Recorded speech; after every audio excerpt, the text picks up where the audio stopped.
राम राम।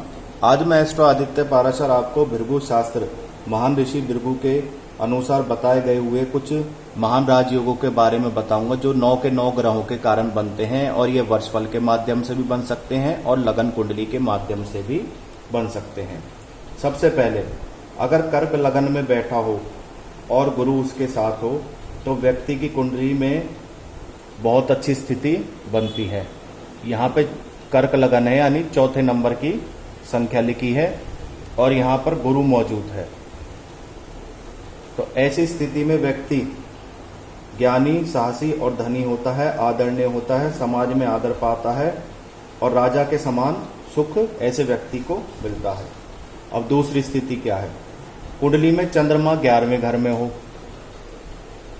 चंद्रमा आपका 11वें घर में हो यानी एकादश भाव में, और गुरु तीसरे घर में हो तो यह स्थिति भी राजयोग कारक मानी गई है। ऐसा व्यक्ति राजा के समान होता है, समाज में प्रसिद्धि प्राप्त करता है और धन संपन्न होता है।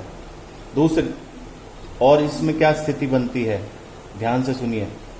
अगर आपका चंद्रमा 10वें घर में हो और बुध 5वें घर में हो तो भी व्यक्ति धनी और संपन्न होता है और यह स्थिति भी राजयोग कारक मानी जाती है।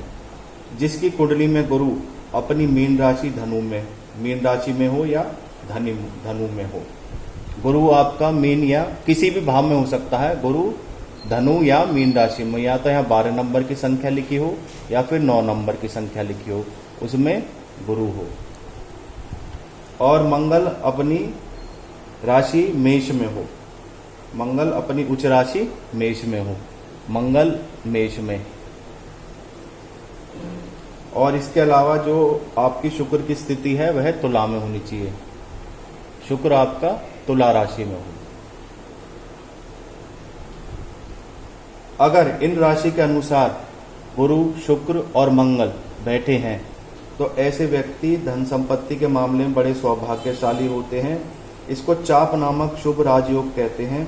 ऐसा व्यक्ति भी राजा के समान प्रसिद्ध होता है, समाज में मान सम्मान पाता है, राजनीति में ऐसे व्यक्ति का अच्छा खासा दबदबा होता है। जिस व्यक्ति की कुंडली में 8वें घर में अशुभ ग्रह सूर्य, शनि, मंगल, राहु और केतु, 8वें घर में आपके सूर्य, शनि, मंगल या राहु और केतु में से कोई भी ग्रह हो, कोई भी एक ग्रह हो, या तो सूर्य हो, शनि हो, मंगल हो, राहु हो या फिर केतु हो, और आपकी कुंडली में प्रथम भाव में चंद्रमा, बुध, गुरु और शुक्र, प्रथम भाव में चंद्रमा, बुध, गुरु और शुक्र होने चाहिए।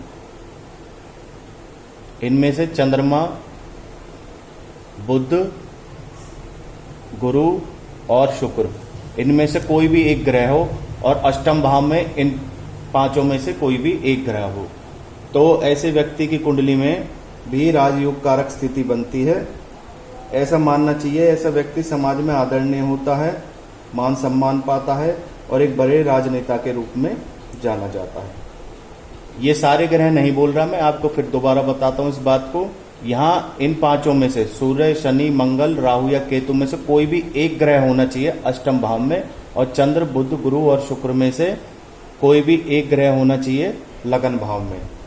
इनमें से कोई भी एक ग्रह और इनमें से कोई भी एक ग्रह होगा तो व्यक्ति कुंडली राजयोग कारक स्थिति बनेगी। कुंडली के दूसरे, तीसरे, छठे, 8वें और 12वें, कुंडली के दूसरे, तीसरे, छठे, 8वें और 12वें भाव में 9 के 9 ग्रह में मौजूद हों। अगर ये कुंडली के जो जो मैंने भाव बताए आपको, दूसरा, तीसरा, छठा, 8वां और 12वां, इनमें व्यक्ति के अगर 9 के 9 ग्रह मौजूद हैं तो ऐसे व्यक्ति की कुंडली में सिंहासन योग बनता है। ऐसा व्यक्ति राजगद्दी पे विराजमान होता है, राजा बनता है। ऐसा व्यक्ति मंत्री या सरकारी क्षेत्र में सफलता हासिल करता है। जिसकी कुंडली में बुध और चंद्रमा दोनों एक साथ वृष या कन्या राशि में हो तो ऐसे व्यक्ति अपनी वाणी और चतुराई से जीवन में अपार सफलता पाता है। बुध और चंद्रमा, बुध और चंद्रमा किसी भी भाव में हो सकते हैं आपके, पर राशि संख्या होनी चाहिए आपकी वृष और कन्या, दूसरी या छठे नंबर की राशि। तो ऐसे व्यक्ति की कुंडली में भी राजयोग कारक स्थिति बनती है। राजनीति में ऐसे व्यक्ति काफी सफल होते हैं। ये मैंने आपको बताए हैं महर्षि भृगु शास्त्र के अनुसार बनने वाले राजयोग, जिनमें 9 के 9 ग्रहों का योगदान होता है। और यही स्थिति 9 ग्रहों की किस प्रकार बनती है, जब भी यहाँ पर मान लीजिए मेष लगन की कुंडली है और आपका मंगल 9वें भाव में बैठा है, तो ऐसे व्यक्ति कुंडली में भी राजयोग कारक स्थिति बनती है।